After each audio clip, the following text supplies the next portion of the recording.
আসসালামু আলাইকুম প্রিয় দর্শক, আশা করি সবাই ভালো আছেন। আজকে আম্মুকে নিয়ে ঘুরতে বেরিয়েছিলাম আমাদের সিরাজগঞ্জের নাম করা সেই বিখ্যাত ক্রসবার 3, অনেকে বলে চায়নাবাদ। এই জায়গাটা এতটাই সুন্দর যা বলার মতো না, ভাষায় প্রকাশ করা যাবে না। এখানে এক পাশে রয়েছে নদী, যেটা হচ্ছে যমুনা নদীর মূল শাখা, আর এক পাশে রয়েছে খোলা প্রান্তর ইকোনমিক জোন, এবং সাথেই রয়েছে বায়ুবিদ্যুৎ কেন্দ্র।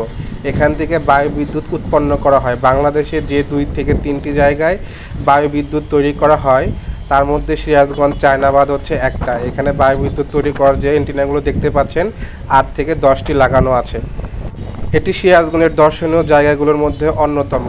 আপনারা যে কেউ চাইলে সিরাজগঞ্জ শহরে আসলে এখান থেকে 20 থেকে এখানে আপনি দেখতে পারবেন যমুনা নদীর তীর সংরক্ষণ করা চায়নাবাদ, পাশাপাশি বিভিন্ন শপের দোকান, বিভিন্ন খেলনা দোলনা সহ বিভিন্ন রকমের খেলাধুলার রাইডস। এর পাশাপাশি আপনি দেখতে পারবেন বিভিন্ন ধরনের ফাস্ট ফুডের দোকান। আমি বুঝি না আমাদের সিরাজগঞ্জ বা আশেপাশের লোকজন টাকা খরচ করে কেন ঢাকা বা পার্শ্ববর্তী অন্যান্য ডিস্ট্রিক্টে ঘুরতে যায়। এর থেকে সিরাজগঞ্জে আমাদের এত সুন্দর একটা জায়গা রয়েছে। দর্শক, আপনারা দেখতে পাচ্ছেন কি পরিমাণ ভিড়। এছাড়াও এখানে পাবেন অফুরন্ত খেলাধুলার রাইডস, আশেপাশে পর্যাপ্ত ফুচকার দোকান, পাশাপাশি পাবেন বিভিন্ন রকমের ফাস্টফুডের দোকান।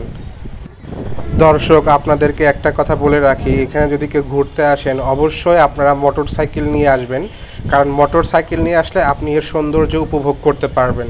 যদি আপনি হেঁটে চলাচল করেন তাহলে প্রচুর লোকজনের কারণে আপনি ভালোভাবে হাঁটাচলা করতে পারবেন না। আর বিশেষ করে বিভিন্ন ফেস্টিভ্যালে না আসাই ভালো, কারণ বিভিন্ন ঈদ পূজা পার্বণে এখানে হাজার হাজার লোকজন হয়। তাই যদি কেউ এখানে ঘুরতে আসেন অবশ্যই ফেস্টিভ্যালের দিন ছাড়া, শুক্রবার ছাড়া অবশ্যই আসবেন, যে কোনো ছুটির দিন বাদ দিয়ে, কারণ ওই সমস্ত দিনগুলোতে এখানে লোকজন কম থাকে এবং ঘুরে এবং এর সৌন্দর্য আপনি তখন আসল সৌন্দর্যটা উপভোগ করতে পারবেন।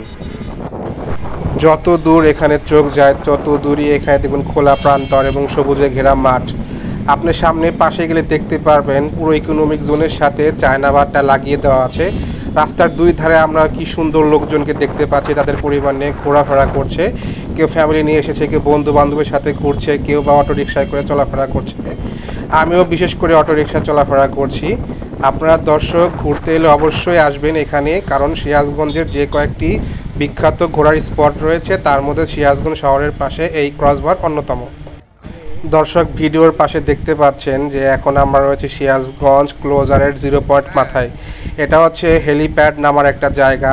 সিরাজগঞ্জের দর্শনীয় স্থানগুলোর মধ্যে এটিও অন্যতম। এখানে দেখতে পাচ্ছেন মুক্তিযুদ্ধের স্মৃতিস্তম্ভ, এক কথায় অসাধারণ।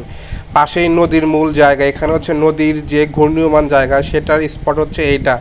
এখান থেকে মূলত সিরাজগঞ্জের জায়গাটা শুরু, এটাকে বলা হয় 0 পয়েন্ট। আপনারা যারা ঘুরতে চান ক্রসবারের পাশাপাশি এই হাট পয়েন্টেও ঘুরতে আসতে পারেন। এটাকে বলে অনেকে 0 পয়েন্ট, কেউ বলে ক্লোজারের শেষ মাথা। আমরা সাধারণত সিরাজগঞ্জে আঞ্চলিক ভাষায় বলি ক্লোজার। আপনারা চাইলেও এখানে আসতে পারেন। এখানে আসতে গেলে রিক্সা ভাড়া সর্বোচ্চ 40 টাকা নেবে। দিন শেষে আমার চ্যানেলটি সাবস্ক্রাইব করেন। ভালো থাকবেন, ধন্যবাদ।